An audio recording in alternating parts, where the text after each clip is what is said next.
Hello and welcome to week 2, Sociology. Today we're going to look at the theory. So theories are foundations of beliefs about the world around us, and in particular we're focusing on Canada. And the theorist, if you will, we're going to see probably 6 or 7 different theorists. I'd like you to consider them kind of like wearing sunglasses of different colors that look at the world. So I put on a pair of black sunglasses, I see the world around me, and then I put some blue ones on and I see the world around me. All the things that I see are similar, but there's a slight variation of how they see the world. And so theorists, they all have a particular way that they view the world based on their own research that's been done and the data that's been collected. And so they have different ways of explaining how the world is or how society is, and the influences in society, and how society affects individuals, and how individuals affect society, how we come to know the things we do. So no one theory is correct. So please, let's go through these, see them as different things. You might even be able to identify yourself with a theory that you sort of go, well, that sort of sounds a bit like the way I see the world. It doesn't make it right. It just makes it an understanding about how you see the world. Somebody else might see the world a little differently.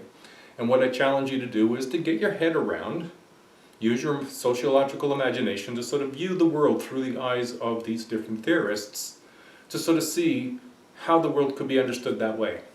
And so we'll go through this in this week's video. Okay, now we're going to look at some contemporary theoretical perspectives. Now when I say contemporary, we're looking at things going back a little ways, but they're still current. They continue to do some research and something a little bit more current in terms of its development later in our society. Now I've got a picture in the middle there of different color sunglasses, and it's one way to sort of view theories, and that is to say you look through these different color glasses, and as much as the world out there doesn't change just because you're wearing a different color set of glasses, it just changes the color, but it gives you a slightly different perspective. And each of these theories are kind of like a different pair of sunglasses. You look at society with one set of pair of glasses, it could be a functionalist view. And yet if you put on another pair of glasses, you might be looking at it from a feminist point of view.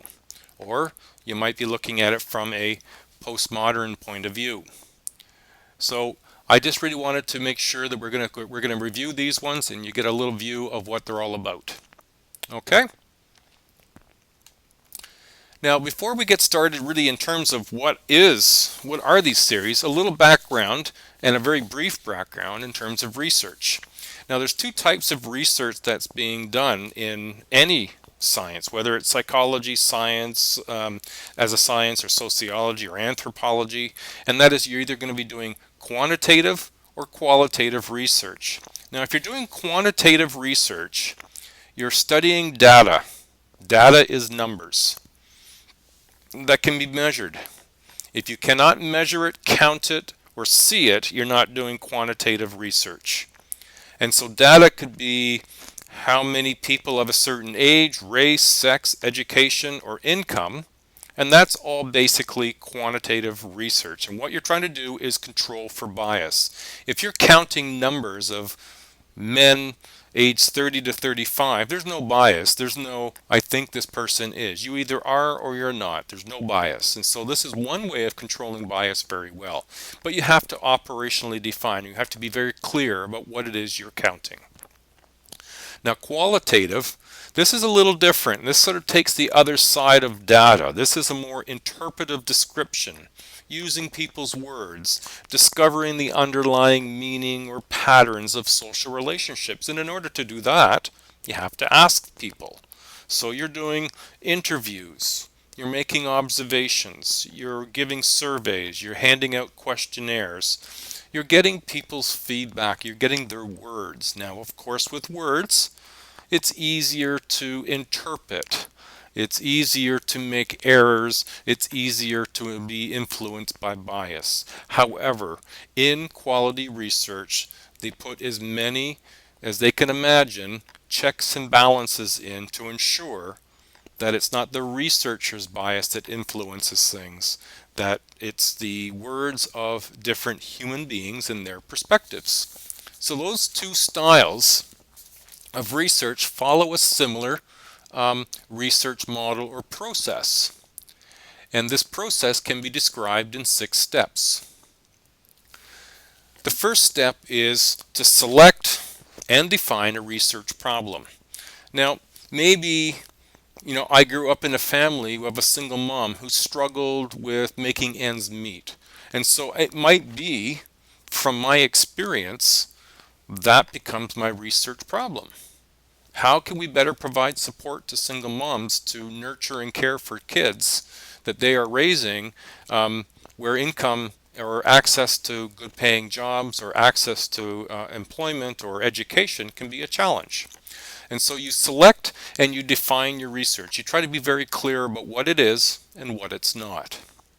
Secondly, you go back and look at other research that's been done and see what they found. And if there's research that answers your question, then you don't need to repeat it, or you can repeat it to verify the results of that previous research. But if you find that what you're doing hasn't been done before, you may again stick with that, define it, and begin your research. Then you formulate a hypothesis, and another word for hypothesis is educated guess. If I think that there's a solution to my research problem, I could formulate my hypothesis based on what I think is the solution.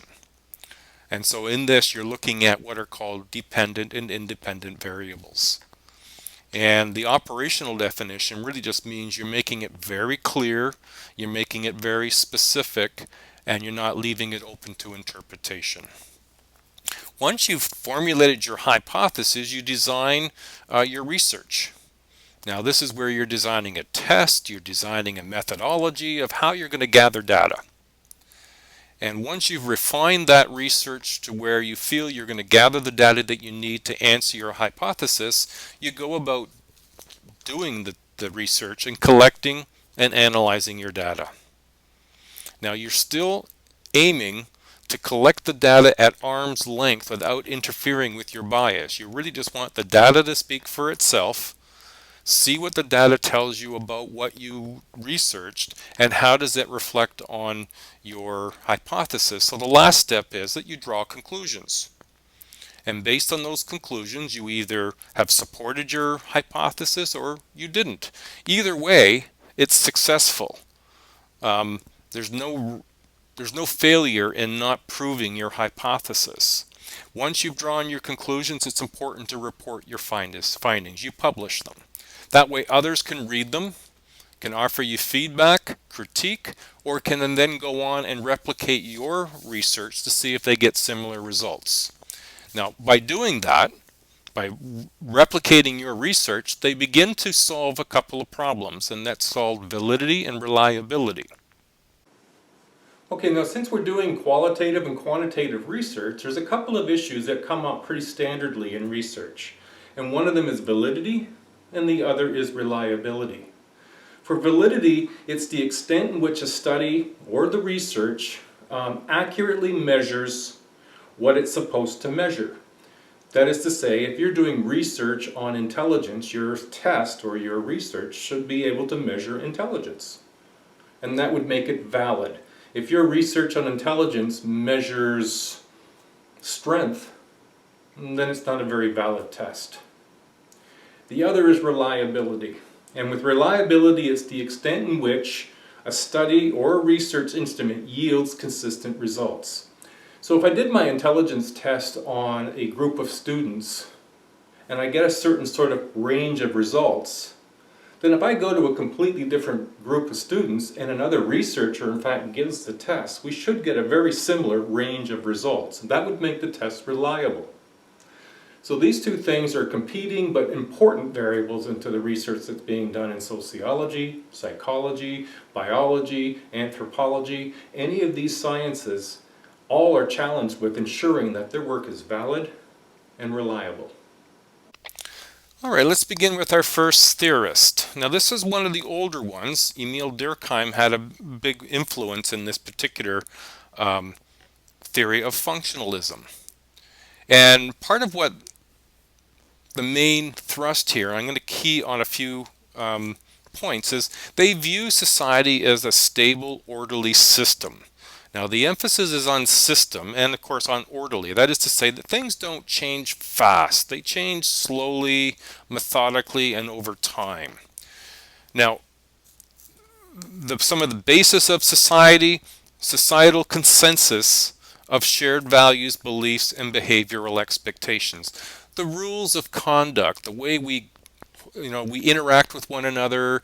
We have rules of the road, how you drive down the road. We have laws that help keep behavioral expectations in order. We don't drive at any speed we want or on any side of the road we want. And so this shared values, beliefs, and behavioral expectations is a social consensus. We all agree. And that helps society behave in an orderly, stable way. Now, society has parts, many parts, and these parts put together make the whole system, and each of these parts have a specific function. It's like a living organism. So when we consider some of these structures, we would consider family as a structure, politics, the economy, healthcare, education, religion. These all have function or all have purpose. And these parts work collaboratively, they work together. You can't change one. Family size decreases from 6 people in a family to 4 people in a family. That affects the economy. It'll affect the education schools. It will affect healthcare. It will affect politicians and politics and policies that get made. So these work together for the benefit of all society. And so that was the main thrust of the original work that was being done in functionalism. Now, Durkheim wasn't the only theorist in functionalism. Talcott Parsons was also very involved, and he saw that all societies make provisions for meeting social needs in order to survive. And one of those things that needed to happen was what he described as division of labor. And this was necessary for survival. And he divided this division of labor into 2 roles, instrumental roles and expressive roles. Instrumental roles, leadership was important to the instrumental role, decision making, provider, often was the husband or father, and then the expressive role, basically housework, caring for children, providing the emotional support for the family. This was often the wife. Were important to success of the family, were important to success and stability of a society. Now, you're probably imagining this is a fairly traditional, older view of family, and it is. But we still have there's still a very big part of society that would like to see this return or still become the hallmark of what a family and what society should be. So it hasn't entirely disappeared. And there's been other influences in functionalism. R.K. Merton, we'll move to the next one here. R.K. Merton is also a functionalist, and his work was to involve 3 major pieces. One was he saw that these parts of society, these structures, had manifest and latent functions. That is to say that if you had a manifest function, it was the intended function of that structure, and it was recognized by the participants in a social setting. So for example, in education, which is a structure, its function as a manifest function was to teach skills and broaden awareness of students. Now that was intended, that's what education is intended to do. It's overt, we say it out loud, this is what education is supposed to do. But then there's also latent functions, and education has latent functions as well. Latent functions are the unintended or the hidden functions that aren't really acknowledged by participants, sometimes aren't the intended objectives. So in education, you'd have the social network. Some of the friends that you've had through different stages of school are friends that you have for life. You may even have found your one love and your marriage partner out of your experience of being in school. Now that's not what education is about, but it might be something that was the latent function of education. Social institutions like family, the economy, politics, these structures provide a function to society, and often they'll have manifest and latent functions. And let's move on to another theorist, and we'll look at conflict. Now, conflict theorists were predominantly, the influencers of this were Karl Marx and Max Weber. The main elements of conflict theory. Now, this is an older theory, and it doesn't apply to all elements of society, but it is an element that is viewed functional in much of society. Groups in society are engaged in a continuous power struggle for control of scarce resources. The bourgeoisie, now I've put a symbol of being people with money, they control the means of production. So whatever we can produce and are creating in a society through industry, through manufacturing, and the people who own that, they are the people who control those means of production. And the means of production can be tools, it can be land, it can be factories, money for investment that form the economic basis of society. The proletariat, or the workers, they sell their labor. So if I'm hired by somebody, as I am hired by the college, I sell my time and my labor to the college to provide your education. From a conflict perspective, the CEO, the board of governors are people who would be considered the bourgeois. They control the means of production. If they make a change in how we deliver, your online education, for example, more online education is being offered because there's a government mandate to be increasing online education to 30%. And so those of us that sell our labor are producing that. We're doing that. We don't control that. I don't decide for myself. I think I'm going to teach online. We have to put things online, and so certainly I volunteered to do something of that sort, but at some point others are being asked to do it because it's a mandate. It's a decision that the bourgeois of a college will decide to do. Now, one of the other elements within conflict is what's called alienation.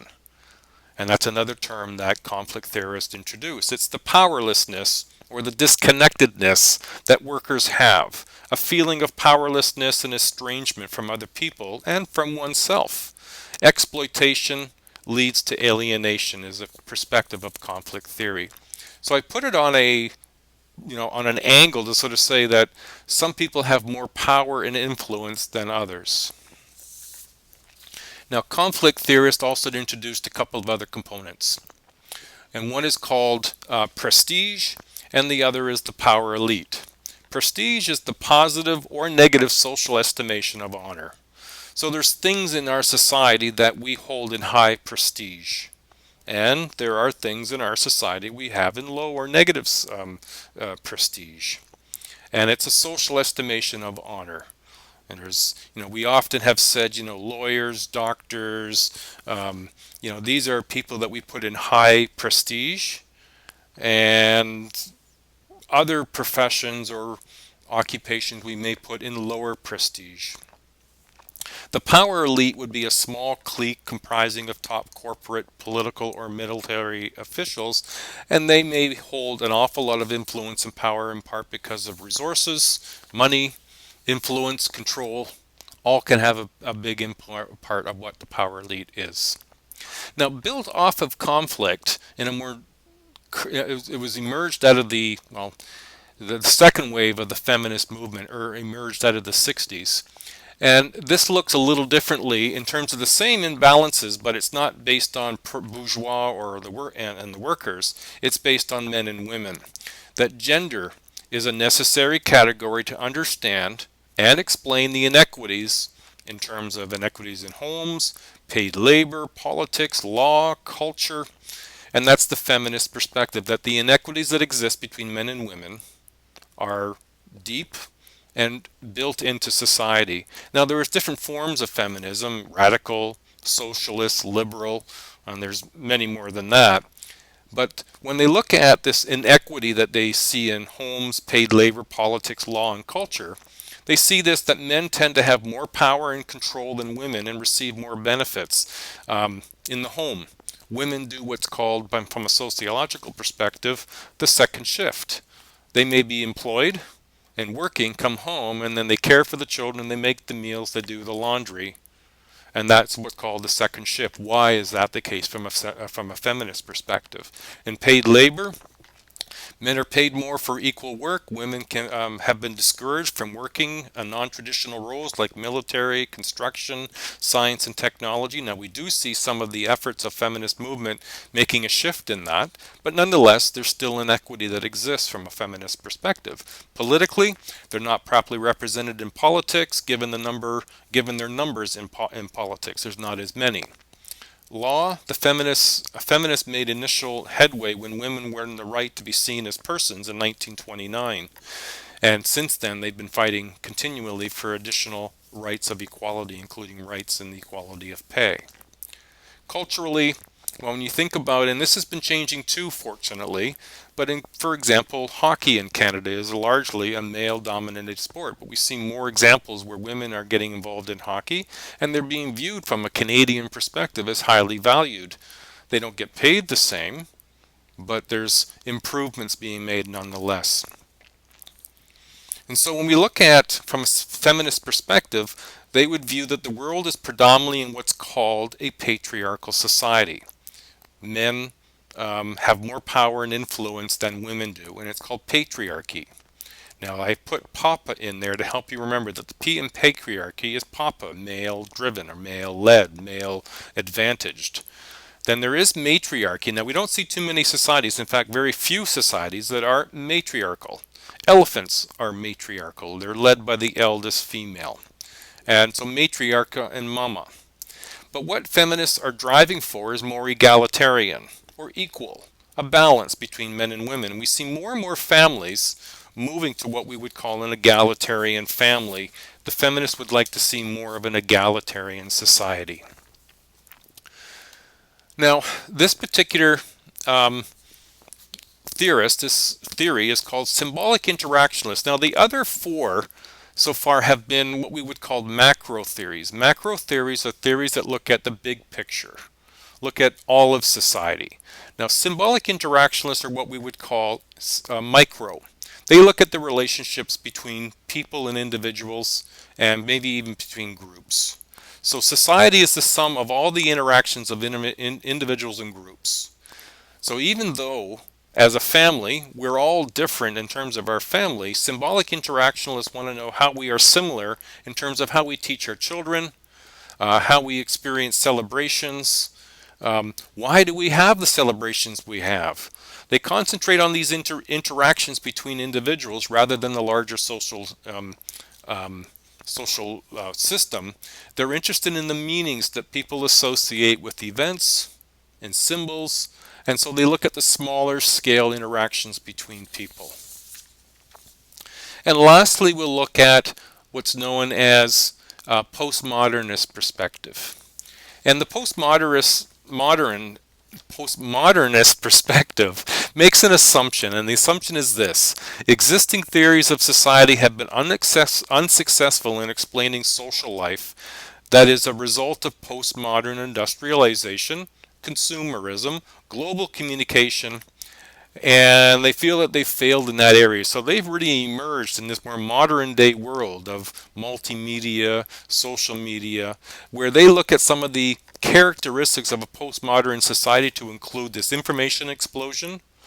There's almost nothing you can't find, and there's nothing that is deleted. You are always out there. The internet is broad and vast. The rise of a consumer society.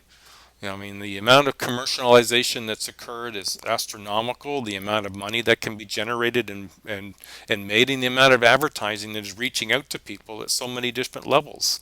The global village image. You can be communicating with anybody in the world virtually. Space and time distance doesn't mean the same as it did 20 years ago. And then the post-industrial society, just that we've gone through all this growth and development, we've done so in a very rapid pace.